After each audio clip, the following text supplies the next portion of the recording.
तो बीजेपी के आला नेताओं के आज ताबड़तोड़ दौरे हैं और आज ज्योतिरादित्य सिंधिया मानधाता के मुंदी में जनसभा को संबोधित करेंगे। पार्टी प्रत्याशी नारायण पटेल के पक्ष में वोट की अपील की जाएगी और हमारे विशेष संवाददाता आशीष मंगल सोनी इस वक्त मुंदी में मौजूद हैं, जहां पर ज्योतिरादित्य सिंधिया की ये सभा होने जा रही है। सीधे उनका रुख करेंगे और वहां की परिस्थितियों को, वहां की स्थिति को समझने की कोशिश करेंगे और वो सीधी तस्वीरें मानधाता के मुंदी से आप तक पहुंचाते हैं। आशीष जी हमारे साथ बने हुए हैं। आशीष जी, सबसे पहले तो तस्वीरें दिखाइए कि आज मानधाता की मुंदी में सिंधिया की सभा हो रही है। माहौल किस तरह का नजर आ रहा है इस वक्त? कार्यकर्ताओं में कितना उत्साह?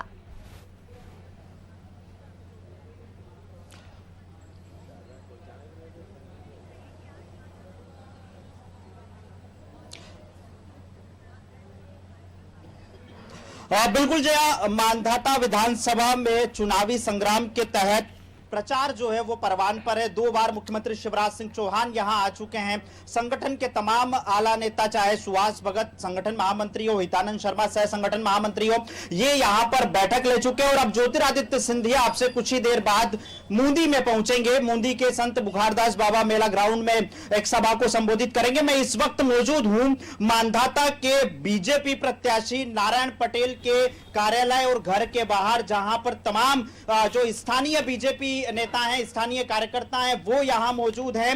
ज्योतिरादित्य सिंधिया नेपानगर के दरियापुर से सीधे यहां पहुंचेंगे और जनसभा को संबोधित करेंगे। हालांकि ज्योतिरादित्य सिंधिया यहां पर नारायण पटेल के पक्ष में वोट मांगते तो नजर आएंगे, लेकिन उसका कितना इफेक्ट होगा ये 3 नवंबर को पता चलेगा। हमारे साथ कुछ स्थानीय नेता हैं। सबसे पहले सहकारिता से जुड़े कृष्णकांत पटेल है। कृष्णकांत जी, मानधाता की तस्वीर ऐसी नहीं रही कि कभी उपचुनाव हो, लेकिन उपचुनाव की नौबत आई है। किस तरह देख रहे हैं क्या, क्योंकि गद्दारी का मुद्दा जोर शोर से कांग्रेस उठा रही है? जी, गद्दारी का मुद्दा ये कमलनाथ को सोचना चाहिए कि जो जनता के खिलाफ जो वादा खिलाफी किया है, गद्दार तो वो है। ये उनके विधायकों की नहीं सुन रहे थे, इसी कारण तो ये उपचुनाव की व्यवस्था बनी।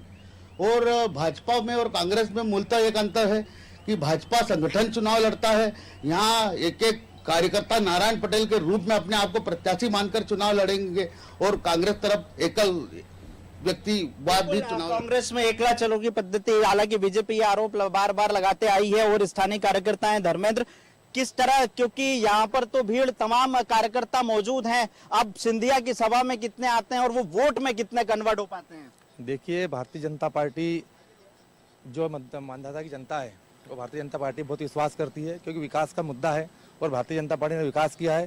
कांग्रेस ने 14 जो महीने में शासन किया था, उन्होंने एक भी ऐसा काम नहीं किया जिससे वोट मांगे। भारतीय जनता पार्टी अपने आप में एक विकास है, क्योंकि जो 15 सालों में जो यहाँ पर स्थिति बनी है, शिवराज सिंह जो मुख्यमंत्री बने थे, वो विकास दिख रहा है। 15 साल के पहले दिग्विजय सिंह का शासन था, 10 साल में पूरे मध्य प्रदेश को बर्बाद कर दिया था। बिल्कुल। और है क्या लगता है आपको, क्योंकि ये उपचुनाव पहली बार मानधाता में हो रहा है, जो आपके संगठन के तमाम बड़े नेता यहाँ पहुंच रहे हैं, आज सिंधिया क्या आ रहे हैं? भारत माता की जय। युवा तरुणाई पूरी भारतीय जनता पार्टी के साथ है और हम भारी बहुमतों से विजय होंगे और हम पटेल साहब को आश्वासन दिलाते हैं कि आप 20,000 वोट से विजय होंगे। ये युवा तरुणाई की हमारे। ये अपना आप बताइए, क्या आपको समीकरण यहाँ पर नजर आते हैं? भाजपा आप तो क्या भाजपा के कार्यकर्ता हैं इसलिए, लेकिन ये बताइए कि क्या मुद्दों को लेकर आप जनता के बीच में जा रहे हैं, क्योंकि गद्दारी का मुद्दा तो उछल रहा है। नहीं, ये जो गद्दारी की है ना, ये कमलनाथ जी ने की है, कोई भाजपा ने गद्दारी थोड़ी की है। उनके जो कारनामे हैं वही उभर के आए हैं 15 महीने में। बिल्कुल, है ना जी। आप सिंधिया थोड़ी देर में यहाँ पर आएंगे, सभा को संबोधित करेंगे। जी, सिंधिया जी आएंगे, सभा को संबोधित करेंगे। उसके बाद यहाँ पर भारतीय जनता पार्टी नारायण जी पटेल भारी मतों से विजय होंगे और उनको हम विधानसभा पहुंचाएंगे और मुंदी का मानधाता विधानसभा क्षेत्र का विकास होगा। बिल्कुल। कहाँ से आए हैं आप? कहाँ से आए हैं आप? बावड़े से आए हैं। आज ज्योतिरादित्य सिंधिया यहाँ आ रहे हैं। पहले भी वो आए थे। हाँ। उन्होंने हमसे वादा करके गए थे कि हम तुम्हारा 10 दिन में कर्ज माफ कर देंगे। किसानों के लिए बहुत चीज बोल के गए थे वो। बेरोजगारों को 4,000 रुपया भत्ता देंगे। कर्ज माफ उनने करा नहीं, क्योंकि इनके चक्कर में हम कर्ज भर नहीं पाए। बैंक वाले किसानों को परेशान कर रहे हैं, उनके वजह से आज ब्याज लग रहा है, किसान बहुत परेशान है। अब हम इस स्थिति में है, क्या करें? बिल्कुल, आप देख सकते हैं ये यहाँ पर आपसे कार्यकर्ताओं का एकत्र होने का सिलसिला यहाँ पर शुरू हो चुका है और यहाँ से सीधे पास ही में ग्राउंड बना है, मेला ग्राउंड है, जहाँ पर ज्योतिरादित्य सिंधिया सभा को संबोधित करेंगे।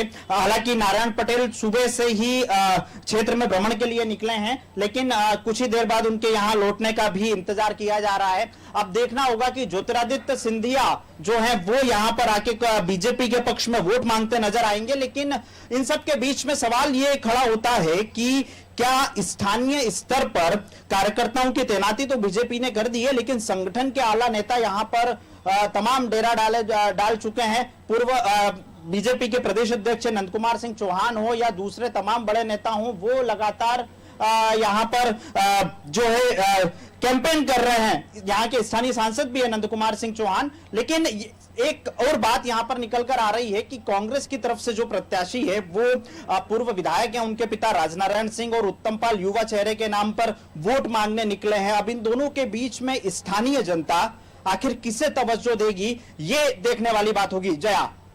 बिल्कुल आशीष जी, लेकिन इन कार्यकर्ताओं से आपने बात की है और क्योंकि यहाँ से बीजेपी ने नारायण पटेल पर दाव खेला है, इस वक्त उपचुनाव में उनकी प्रचार प्रसार के लिए सिंधिया यहाँ आज पहुंचेंगे।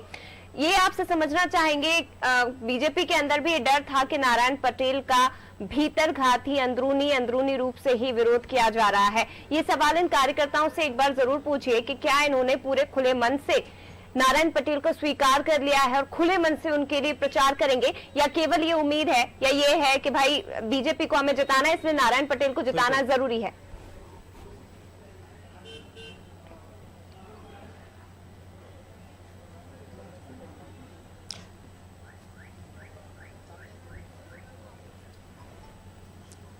बिल्कुल, मैं एक बार आपको तस्वीरें दिखा दूं कि लगातार यहां पर कार्यकर्ताओं के पहुंचने का सिलसिला शुरू हो रहा है। तकरीबन 12 बजे के आसपास ज्योतिरादित्य सिंधिया यहां पहुंचेंगे और तमाम जो यहां की सभा है उसको संबोधित करेंगे। एक बात मैं और कार्यकर्ताओं से पूछता हूं, उसके बाद आगे बढ़ेंगे। जया, क्या नारायण पटेल चूंकि यहाँ पर पहुंच चुके हैं, प्रत्याशी हैं बीजेपी के, हम उन्हीं से पहले सीधे बात करते हैं, उसके बाद आगे तमाम कार्यकर्ताओं से बात करेंगे कि आखिर क्या वजह है कि इस उपचुनाव में अलग अलग क्षेत्र के जो कार्यकर्ता यहाँ पर पहुंच रहे हैं। बीजेपी प्रत्याशी नारायण पटेल हमारे साथ हैं। नारायण पटेल जी, आज ज्योतिरादित्य सिंधिया यहाँ पर सभा को संबोधित करने जा रहे हैं। देखिए, सबसे पहले तो मैं हमारे आपके सब वरिष्ठों को नमस्कार करता हूं और आज जो आदरणीय हमारे देश के नेता, प्रदेश के तो है ही है, देश के नेता आदरणीय ज्योतिरादित्य सिंधिया जी मेरे अपनी विधानसभा में आ रहे हैं और भारतीय जनता पार्टी की जो विचारधारा है, भारतीय जनता पार्टी की जो सोच है, उसको जनता तक अपील करने के लिए आ रहे हैं। और मानदाता में जो चुनाव है वो हमारे जनता उनसे आज रूबरू होगी। नारायण पटेल जी, एक दिन पहले दिग्विजय सिंह ने सोशल मीडिया पर एक पोस्ट किया था, उसमें आपका भी नाम था और उसमें को गद्दारी रिपोर्ट कार्ड करके पेश किया था। गद्दारी रिपोर्ट कही या दल बदलू कहा या और भी उनके पास 3 बातें हैं, केवल उनके पास 3 बात के अलावा उनका एजेंडा ही नहीं है। 28 विधानसभा में 28 विधानसभा में उनके पास कोई एजेंडा नहीं है 3 बातों के अलावा। और इसका पूरा जवाब 10 तारीख को इसी चैनल पे मैं दावे के साथ कहता हूं, मेरी ये जनता देगी। मेरा चरित्र प्रमाण पत्र मेरे को देने की जरूरत नहीं है और इसका पूरा चरित्र प्रमाण पत्र और पूरा जवाब मैं कुछ नहीं बोलता। नारायण पटेल जी, आप कॉन्फिडेंट नजर आ रहे हैं, अच्छी बात है, 3 तारीख को जनता जवाब देगी। लेकिन दिग्विजय सिंह ये ट्वीट तो कर रहे हैं सोशल मीडिया पर, लेकिन चुनाव प्रचार में कहीं नजर नहीं आ रहे हैं। आप समझ लो, आप समझ लो 2003 की स्थिति से डर कर, इसके पहले की स्थिति को देखकर जनता के बीच में क्यों नहीं आ रहा है, मैं इसका जवाब नहीं दूंगा, जनता दे। अच्छा, एक बात और कि यहाँ पर बीजेपी के संगठन महामंत्री सुहास भगत, हितानंद शर्मा, तमाम लोग आकर बैठक की, मुख्यमंत्री के 2 बार दौरे हो गए। क्या बीजेपी संगठन में आपकी स्वीकार्यता हो चुकी है? देखिए, पूरी तरह भारतीय जनता पार्टी ने मुझे स्वीकार कर लिया है और आप देख रहे हैं कितनी मेहनत पार्टी के लिए कर रहे हैं और पार्टी का एक अपनी सोच है, संगठन की एक सोच है, काम तो करती है, काम करती है तो जनता के बीच में आती है।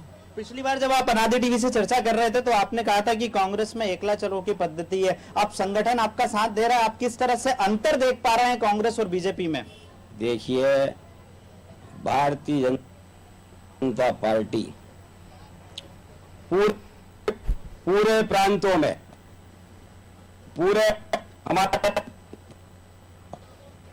क्यों स्वीकार कर रही है? संगठन की अपनी एक अहमियत है, काम करता है संगठन और जमीन तक जन कल्याणकारी जितनी योजना है जाती है, जनता स्वीकार कर रही है। ऐसा वैसा काम नहीं है साहब, एक पंच का चुनाव लड़ने में ताकत लगता है, मगर जनता स्वीकार कर रही है और अपना रही है सारे प्रांतों में इस समय भारतीय जनता पार्टी।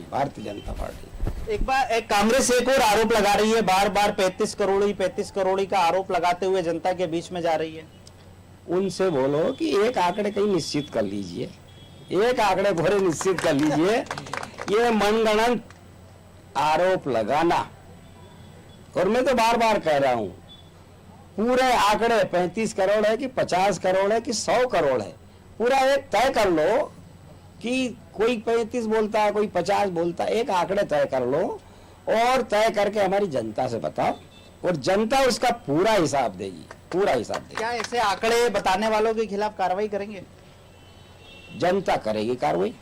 जनता पूरी मन बना के बैठी है। सवाल निकल के आ रहा था नारायण पटेल जी की, पिछली बार मुख्यमंत्री शिवराज सिंह चौहान जब आए थे तो मुंदी को तहसील और पुनासा को नगर परिषद की मांग जो आपकी थी उसको पूरा करके गए, लेकिन स्थानीय लोगों का कहना है कि पहले विकास खंड होगा तभी तो तहसील का दर्जा मिलेगा। देखिए, पूरी प्रोसेस चालू है और हमारे मुख्यमंत्री शिवराज सिंह जी परिपक्व है, कानून के ज्ञाता हैं, उनने ऐसा वैसा नहीं कहा, जो भी करना है नियम के दायरे में कर और निश्चित करेंगे और इसमें संशय वाली बात नहीं है, निश्चित तहसील होगी। बिल्कुल, ये थे नारायण पटेल बीजेपी के प्रत्याशी जो साफ तौर पर कॉन्फिडेंट नजर आए हैं और कहते नजर आए कि जनता इसका जवाब देगी। अब देखना होगा जया कि 3 नवंबर को जब मतदान होगा तो मानधाता विधानसभा के सियासी समीकरण क्या गुल खिलाते हैं। बिल्कुल, लेकिन फिलहाल शुक्रिया आपका आशीष जी। बीजेपी के प्रत्याशी से आपने बात की, उन्होंने तो अपनी बातें जनता के सामने अनादि टीवी के जरिए रख दी है, लेकिन आज ज्योतिरादित्य सिंधिया भी पहुंचने वाले हैं। मानधाता के मुंदी में उनकी सभा होगी और उनके भाषणों का, उनकी बातों का असर मानधाता की जनता पर कितना होता है ये हमें 10 नवंबर को पता चलेगा। फिलहाल शुक्रिया आपका ये तस्वीरें हम तक पहुंचाने के लिए।